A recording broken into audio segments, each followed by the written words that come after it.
You probably know her from her days on the TV show Taxi, or maybe you cast a vote for her on last year's Dancing with the Stars. But today, I am pleased to have a moment on another TV set to talk to renowned actress Marilu Henner about her experience as a bladder cancer caregiver.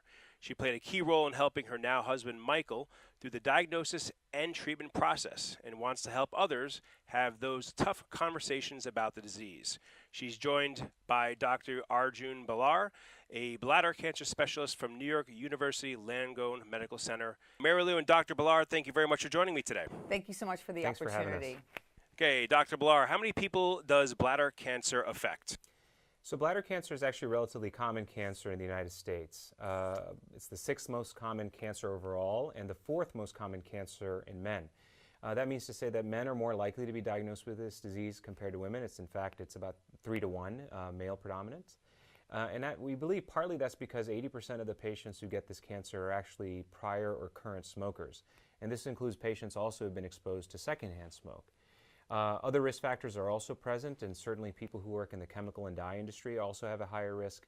But we're increasingly learning that even a few patients, maybe less than 5%, may have hereditary bladder cancer, which means they have a family genetic risk for developing bladder cancer as well. Great. And what are the common signs and symptoms of early and or advanced stage bladder cancer? So far and away, the most common presenting symptom for bladder cancer is bleeding in the urine. Sometimes it's noted by the patient themselves when they see the blood come out, or other times it can also be noted by the physician on a routine urine test detecting microscopic quantities of blood that may not be visible.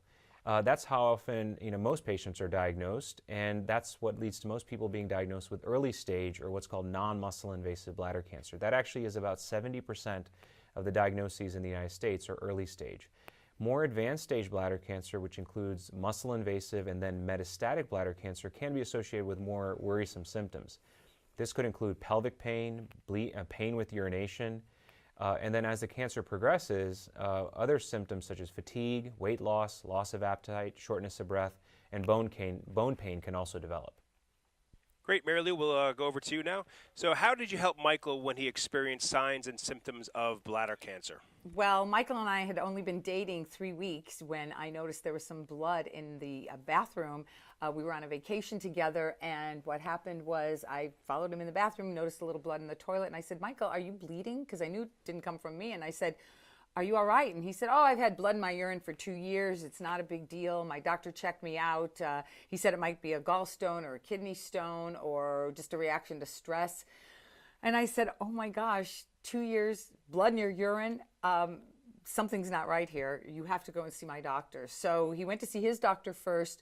He told him he had the papillary kind, which grew up. The doctor lopped it off and said, come back in 5 months. I didn't think that sounded right. I just had a sixth sense about it. Went to the doctor, took him to my doctor's. The doctor found carcinoma in situ, which is the red, flat, velvety kind. So we put a protocol together for him. Happy to say that it worked. 13 and a half years remission. We wrote a book about it last year. It's called Changing Normal, How I Helped My Husband Beat Cancer.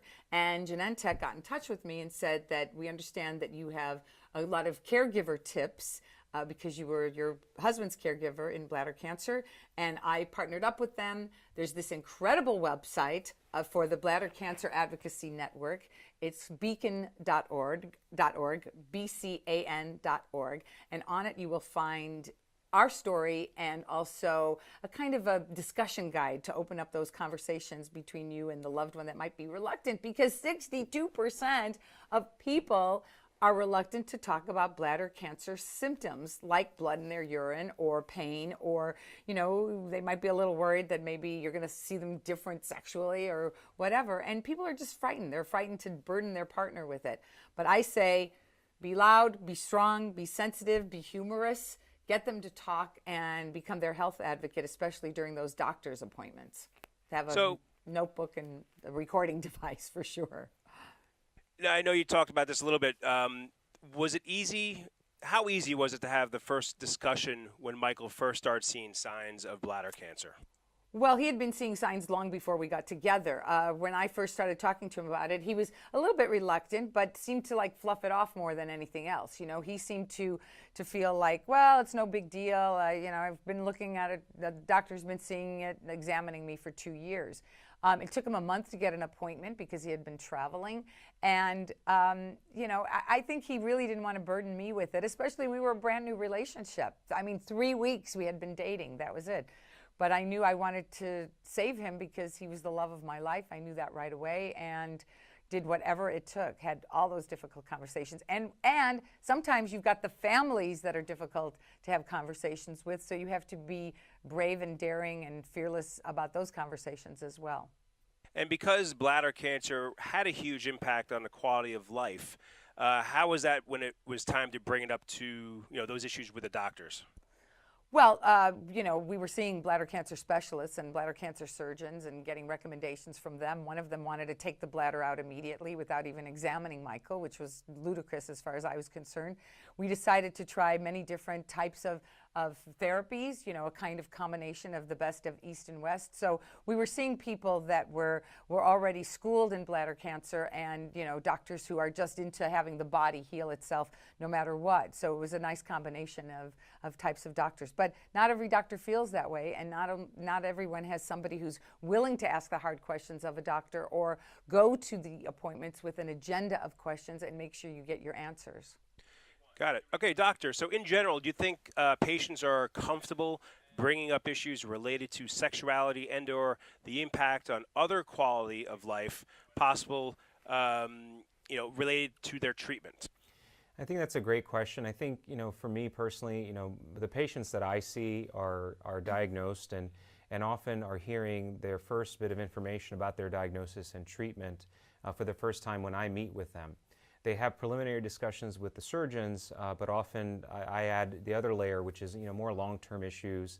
And certainly these conversations can be difficult. I encourage patients to talk about them openly, mainly because the explanation I give to all my patients is that medical problems, especially serious ones, don't go away just by ignoring them. They only get worse.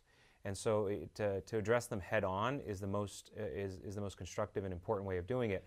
And I try my best to really encourage my patients to talk about it. That's great. That's great. Marilu, what advice can you offer to others regarding the role a caregiver spouse can play in helping a bladder cancer patient manage their disease? Well, definitely be fearless about your questioning your loved one. Don't be afraid of any kind of conversation. Listen with a very gentle ear, but definitely one that's taking in the information from not only the patient, but also from the doctor. Take copious notes and have an agenda before you even walk in. Do a lot of homework and take care of yourself. One of the things I really recommend is dress warm, because what happens is these hospitals, these doctors' offices are always freezing, and I learned the hard way. You have to layer up and wear comfortable shoes, too, because you might get a little extra workout while you're waiting for the patient inside some kind of procedure. Very good. Now, doctor, what role do you see for patients and their caregivers in the team that makes decisions regarding treatment? Oh, I think that's really a critical thing. So for bladder cancer experts such as myself, we work with a multidisciplinary team. This includes myself, such as a medical oncologist, a radiation oncologist, a urologic oncologist, which is a urologist, so a surgeon who specializes in the care of bladder cancer patients. And then in addition to that, we have nurse practitioners, physician's assistants, and other care providers who really help with patient care, because bladder cancer care is quite complicated. And you really need a multidisciplinary team. I strongly encourage my patients to bring family members, people who are part of their care, who provide support, both emotional and often physical, and in some instances financial as well, because bladder cancer treatment for many patients is a chronic recurring condition with a great deal of emotional impact as well as financial impact as well. Very good. Marilu, any cancer diagnosis can be very stressful to patients and those that care about them. Right. How do you suggest bringing up those fears and emotional needs that come with a bladder cancer diagnosis with a family? Well, you have to understand where the patient is coming from. If there's somebody, you know, and catch them in like the kind of mood where they might be willing to talk. You know, go gently into the conversation perhaps if there's somebody that you can tell has a wall of resistance up. You know, some people are very willing communicators and some people are not. So if you know that your partner who's going through this is not somebody who's going to be comfortable bringing these things up, just be fearless but be loving. Use a sense of humor, use whatever you have to get the information out. The patient will ultimately always feel better after they've started talking about it, you know, because it's a big burden. I mean, as Michael said, you know, the first day is the worst day. That's when all the blood rushes to your head. You feel like it's going to be, you know, a dead end. You feel like you're not going to make it, and that it's just the diagnosis of doom. And I think because we were such a couple at the early stages of our relationship, and I just felt like, you know, I have to be strong for him, I have to be positive, and I want to be. I just kept having this visual image of the two of us being together for a very long time, and there were a lot of different little things that we did that made us feel not only close as a couple, but really made us feel like we were being proactive in his care. Okay, and doctor, why is cancer immunotherapy an important treatment option for people with advanced bladder cancer? Yeah, cancer immunotherapy is the area that I'm actually most excited about and where my research has been focused on for the last several years. For advanced bladder cancer, or what we call stage 4 bladder cancer, there's been little in the way of treatment advancements for the past 30 years. So the same chemotherapy or drugs we were using then were the same that we were using now. And that led, obviously, to little change in how patients experience the disease. And to be frank, survival was quite short.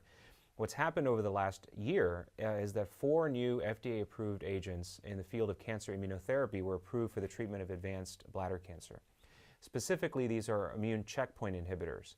And what makes them fundamentally different from chemotherapy is that, unlike chemotherapy, with immune therapy, we're treating the body's immune system to stimulate the immune system, and then the immune system is then enabled to attack the cancer itself. That approach is completely different from the way we used to do things. And what that's led to is that for patients who respond to this type of treatment, the responses can be durable, which means that cancer shrinks and it tends to stay that way. And some of my patients who were treated on those initial trials are still in remission 3 years out from their treatment, and we never saw this before. And so this has changed the way we treat the disease, and moreover, it really changes the way we approach the disease moving forward in terms of new treatments, new exciting treatments that are now in trials.